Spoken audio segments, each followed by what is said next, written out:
নমস্কার বন্ধুরা, তোমাদের সকলকে আমার চ্যানেলে স্বাগত জানাই। আজকে আমি আবার তোমাদের কাছে একটা নতুন ভিডিও নিয়ে চলে এসেছি। ভিডিওটার মূল বিষয়বস্তু হচ্ছে যে এসবিআই ব্যাংকে প্রচুর কর্মী নিয়োগ করা হচ্ছে, যেখানে শূন্যপদ আছে 2273টি এবং যাদের বয়স 18 থেকে 40 বছর পর্যন্ত তারা এই ফর্ম ফিল আপের জন্য অ্যাপ্লিকেবল। এবং তাই যারা ভাবছো যে এসবিআই যে রিকমেন্ডে ফর্ম ফিল আপ করবো, তাহলে অবশ্যই ভিডিওটা প্রথম থেকে শেষ পর্যন্ত দেখো।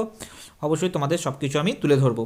এখানে লাস্ট ডেট হচ্ছে 18/2/2026, অর্থাৎ এটা কিন্তু অলরেডি স্টার্ট হয়ে গেছে এবং 18/2/2026 পর্যন্ত কিন্তু এর ফর্ম ফিল আপ চলবে। তাই তোমরা যারা ভাবছো আবেদন করবো, তাহলে তাড়াতাড়ি আবেদন করে নিও। চলো, এদের ফুল নোটিফিকেশন বা ফুল ডিটেলস আমি তোমাদের কাছে তুলে ধরি, তাই আস্তে আস্তে তোমরা ভিডিওটা দেখো।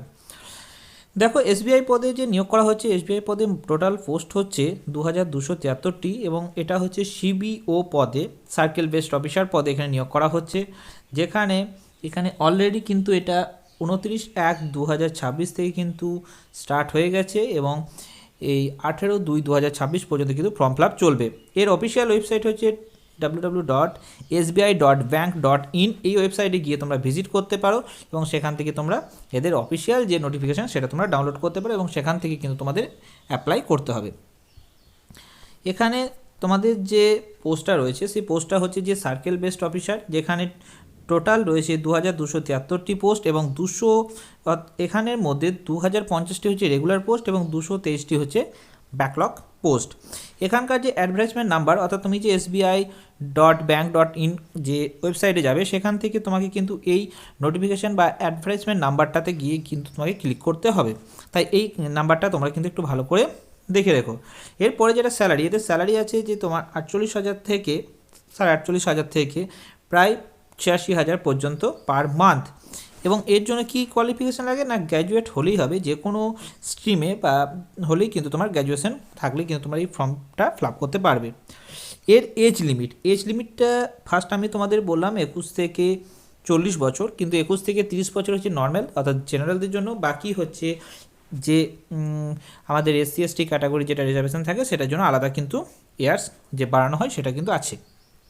তাই সেটা আমি পরে তোমাদেরকে আবার জানিয়ে দেবো বা পরে আমি তোমাদেরকে দেখিয়ে দিচ্ছি যে এটার কত বছরে কি ছাড় আছে না আছে, সেটা তোমাদেরকে পরে আমি দেখাচ্ছি।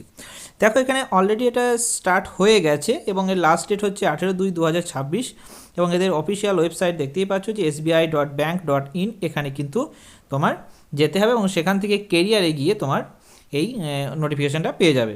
এবার তোমাদের বলি যে ভ্যাকেন্সিটা কোথায় কত কি বেরিয়েছে।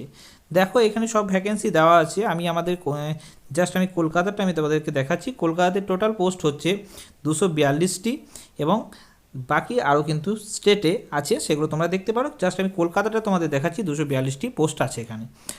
এরপরে যেটা বলবো, এরপরে হচ্ছে তোমার যে এখানকার এলিজিবিলিটি ক্রাইটেরিয়া। এর জন্য তোমাদের কী কী লাগবে, তোমাদের আগে বললাম যে যে কোনো স্ট্রিমে তোমার গ্র্যাজুয়েশন থাকলে কিন্তু এই ফর্মটা ফিল আপ করতে পারো। এক্সপিরিয়েন্স যদি মিনিমাম 2 বছরের এক্সপিরিয়েন্স থাকে, কমার্শিয়াল ব্যাংক বা যে কোনো ব্যাংকে যদি কাজ করার কোনো রকম কোনো থাকে, তাহলে সেক্ষেত্রে কিন্তু তার অগ্রাধিকার আছে।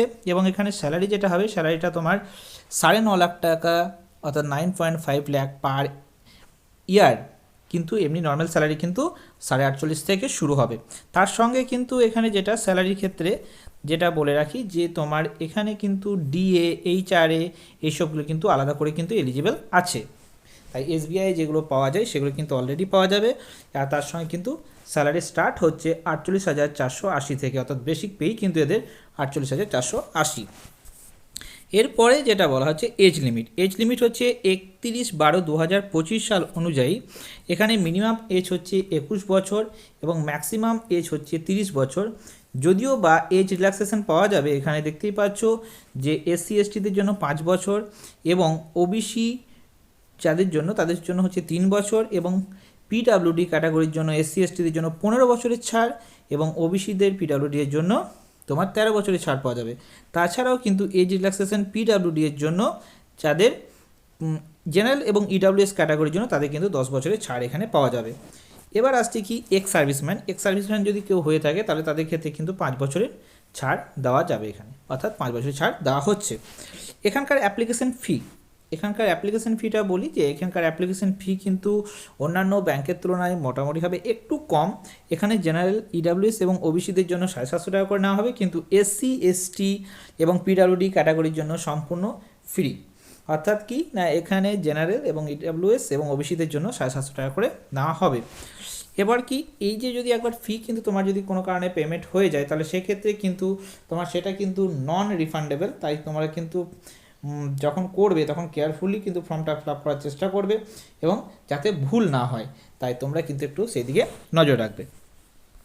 ইম্পর্ট্যান্ট ডেট বলতে এখানে কী কী ডেটগুলো আছে, এখানে অনলাইন রেজিস্ট্রেশন যেটা অলরেডি তোমাদের স্টার্ট হয়ে গেছে 29/1/2026 থেকে। এটা লাস্ট ডেট হচ্ছে তোমার 18/12/2026 পর্যন্ত। তবে একটা কথা এখানে বলে রাখি যে তোমার এটা পরীক্ষা হওয়ার টেন্টেটিভ যে ডেট সেটা আমি তোমাদেরকে বলে রাখি যে এখানে পরীক্ষাটা মার্চে দিকে অর্থাৎ হওয়ার কিন্তু চান্স আছে, অর্থাৎ মার্চেই কিন্তু তোমরা কল লেটার ডাউনলোড করতে পারবে এবং টেস্টটাও কিন্তু তোমার মার্চ বা এপ্রিলের মধ্যেই হবে। এখানকার যে সিলেকশনটা হয় কীভাবে হয় সেটা তোমাদেরকে একবার আলোচনা করে দিই, যদিও বা কম বেশি অনেকেই জানো, তাও একবার বলে দিই যে এখানে ফার্স্ট ফেজে হয় অনলাইন এক্সামিনেশান, যেখানে 120 মার্কসের না হয়, যেখানে তারপর যে এখানে যে অবজেক্টিভ টেস্ট না হয় 120 মার্কসের, আর ডেসক্রিপটিভ টেস্ট না হয় 50 মার্কসের। এখানে টোটাল 2 ঘন্টার জন্য 4টে সেকশনে পরীক্ষা নেওয়া হয়। একটা হচ্ছে ইংলিশ ল্যাঙ্গুয়েজ, যেখানে হচ্ছে 30 মার্কস, ব্যাঙ্কিং নলেজ যেখানে হচ্ছে 40 মার্কস, এবং জেনারেল অ্যাওয়ারনেস যেখানে হচ্ছে তোমার 30 মার্কস, এবং কম্পিউটার অ্যাপটিটিউড যেখানে হচ্ছে 20 মার্কস। অর্থাৎ এরকম করে তোমার টোটাল কিন্তু এখানে নেওয়া হবে। তাছাড়াও কিন্তু ল্যাঙ্গুয়েজের ক্ষেত্রে বেশ করেও কিন্তু এক্সাম নেওয়া হয়, যেটা হচ্ছে যে তোমার লেটার রাইটিং বা এসে রাইটিং, সেখানে হচ্ছে 50 মার্কসের নেওয়া হয়। ফেজ টুতে হচ্ছে স্ক্রিনিং, এখানে তোমার নর্মালি একটা ছোট্টখাটো নেওয়া হবে, তোমার টেস্ট নেওয়া হয় জার্নালিস্ট যে তোমার অফিসার বা স্টেট ব্যাঙ্ক অফ ইন্ডিয়া ক্ষেত্রে সেখানে নেওয়া হবে, আপ টু 10 টাইমস তোমাদেরকে নাম্বারিং করা হবে। এরপরে যে এটার পর যে মেরিট লিস্ট হবে সেটা ফেজ 3 জন্য, ফেজ 3তে ইন্টারভিউ নেওয়া হবে। ইন্টারভিউয়ের জন্য তোমাদের থাকবে কত না 50 মার্কসের থাকবে, এবং 50 মার্কসের ওপরেই কিন্তু তারপর আবার ইন্টারভিউর জন্য যদি তোমরা ফাইনাল সিলেকশন হও তাহলে তোমাদের ক্ষেত্রে আবার ডাকা হবে, যেটা হচ্ছে লোকাল ল্যাঙ্গুয়েজ প্রফিসিয়েন্সি টেন্স, মানে হচ্ছে তোমার লোকাল ল্যাঙ্গুয়েজ জানো সেটার জন্য, যেখানে তোমাদের 10 বা 12 স্ট্যান্ডার্ডের যে সার্টিফিকেট আছে সেগুলো দেখালেই হবে, এবং তার সঙ্গে তোমাকে কিছু জাস্ট জিজ্ঞেস করবে, সেগুলো বললেই তোমার এগুলো ফাইনাল মেরিট লিস্ট হয়ে যাবে। এখানে যে অনলাইন টেস্টের জন্য যে ইন্টারভিউ ডাকা হয় সেটা হচ্ছে 75:25 স্কেলে ডাকা হয়, অর্থাৎ 3:1 অনুপাতে ডাকা হয়। এবং এখানে অনলাইনে তুমি যদি কোনো কারণে স্কোর করে থাকো তাহলে অবশ্যই ফেজ 2 ফেজ 3 এগুলো তোমাকে করে তারপর ফাইনাল লাস্ট সিলেকশন হবে। আশা করি তোমাদেরকে এই যে এসবিআই যে ফর্ম ফিল আপ বা এসবিআই যে কী করে তোমার সিলেকশন হবে না হবে সব কিছু তোমাদের কাছে তুলে ধরলাম। এগুলোর বাদ দিয়েও যদি তোমাদের কোনো কিছু কোশ্চেন থাকে বা কোয়ারিজ থাকে তাহলে অবশ্যই তোমরা কমেন্ট করে জানিও, তোমাদেরকে আমি অ্যান্সার দেওয়ার চেষ্টা করব। আর তোমরা কোন কোন ডিস্ট্রিক্ট থেকে দেখছো অবশ্যই লিখতে ভুলো না, তাহলে আমি বুঝতে পারবো যে হ্যাঁ তোমরা এই ডিস্ট্রিক্ট থেকে দেখছো, তাহলে তোমাদের সেখানকার নোটিফিকেশান বা রিকমেন্ডের যে কোনো ভিডিও আমি তাড়াতাড়ি এনে দেবো। আর তাছাড়া এরকম ভিডিও আমি তোমাদের কাছে রেগুলারলি আনার চেষ্টা করছি বা করে যাব, তাই তোমরা কিন্তু অবশ্যই চ্যানেলটাকে সাবস্ক্রাইব করে রেখো, তাহলে তোমরা নতুন নতুন ভিডিওগুলো ফার্স্টেই পেয়ে যাবে এবং তোমাদের ফর্ম ফিল আপ করতে সুবিধা হবে। আশা করি ভিডিওটা তোমাদের ভালো লেগে থাকবে, যদি ভালো লেগে থাকে তাহলে অবশ্যই লাইক শেয়ার কমেন্ট করে দিও এবং সঙ্গে সাবস্ক্রাইব করে দিও। Thank you.